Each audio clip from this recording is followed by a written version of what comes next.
uh, Mrs. Aruna Sairam, Mr. Rajiv Menon, all in the dais, Dr. Mail, Uni, all of you all. Rajesh, sorry, I'm a writer, I'm not a speaker, so then that explains this paper. So thank you so much for coming to my book launch. And thank you all for your kind words and encouragement. Auther, we are your great fans, and thank you especially for that song, Uiram Niye. It's so touching. And me too love you for your genuine affection and admiration. Thank you so much. The idea for this book, Padma, came from the stories my grandparents said about their lives in the villages. My party, she's 99 years, is a compassionate and an excellent storyteller. She told me about a woman, my ancestor, who endured endless humiliation and harassment because she couldn't conceive. And this lady was targeted by a family just for this one reason.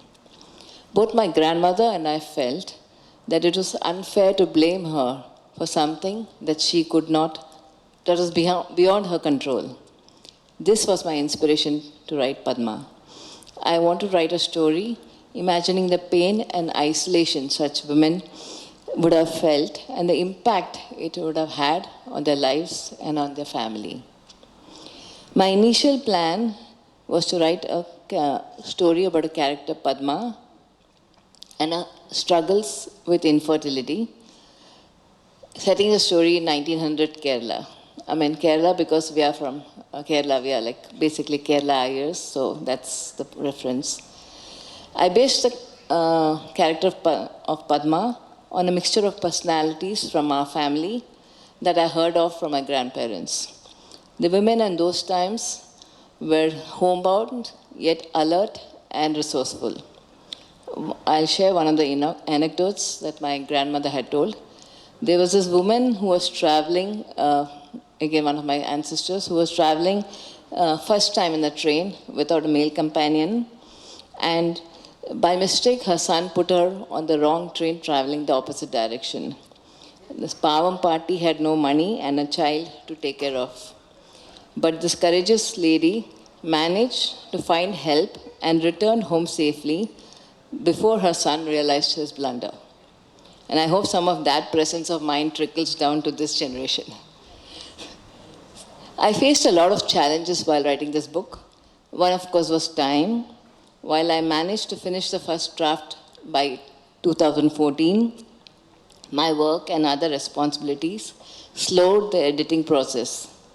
However, it was my dream to publish the book, so I pushed myself to sit through the bleak days of the lockdown and got to the finishing mark. Another challenge was making up fictitious name for villages in Kerala. No matter what Malayali sounding name I came up with, that place already existed. So, the strong, loving character of Sheshadri, Padma's husband in my book, was inspired by my grandfather. He was big-built, imposing, and a little terrifying when he got angry.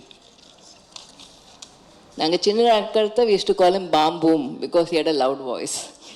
He was also affectionate and generous.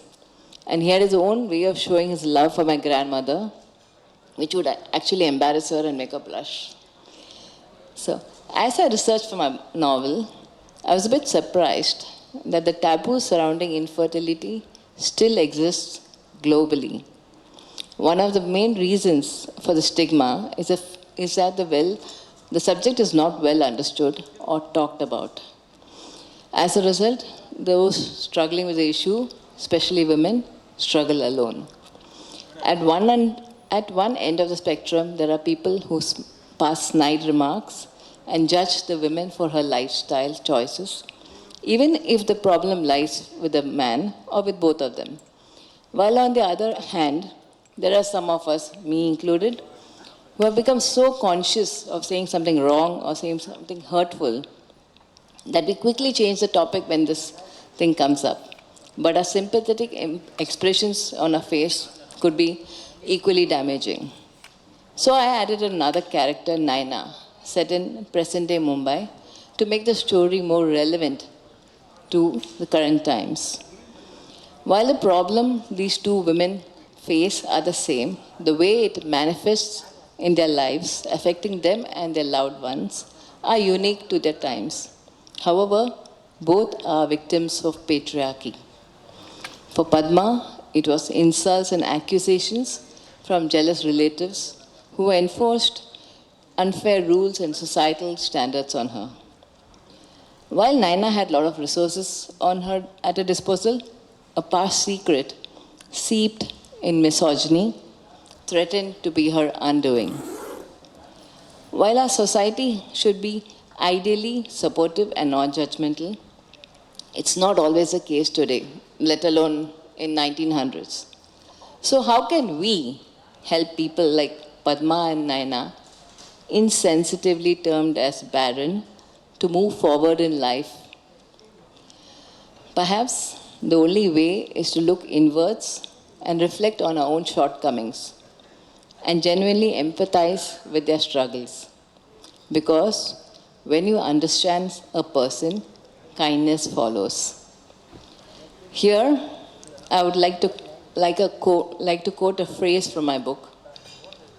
Truth and courage are interlinked. Whenever your courage fails, staying on the path of truth will give you the guts to stick to your convictions. I hope my book creates a level of empathy and awareness about this issue. And it's not as if the people are heartless or uncaring, but sometimes we all get involved in our life and we don't have the headspace or the time to think about somebody else's problem.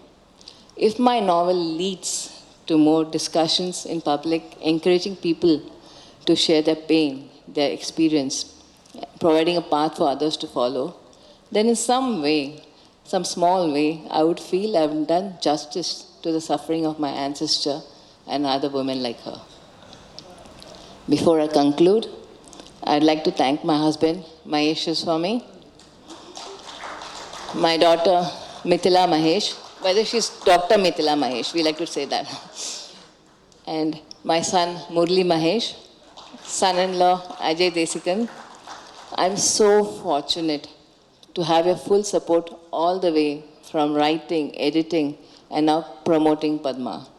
You all equally deserve the credit for bringing the story. Love you very much.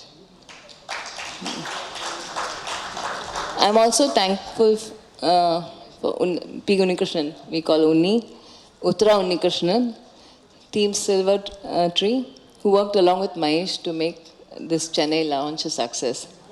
And sitting here, all here and down ahead, are a group of warm, generous people who have come here just to cheer me on. I'm so grateful for your love and friendship. Thank you all so much.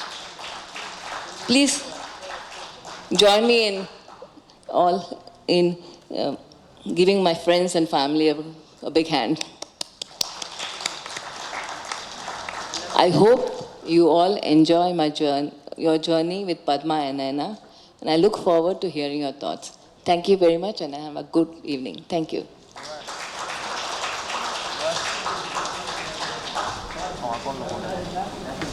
জায়গাটা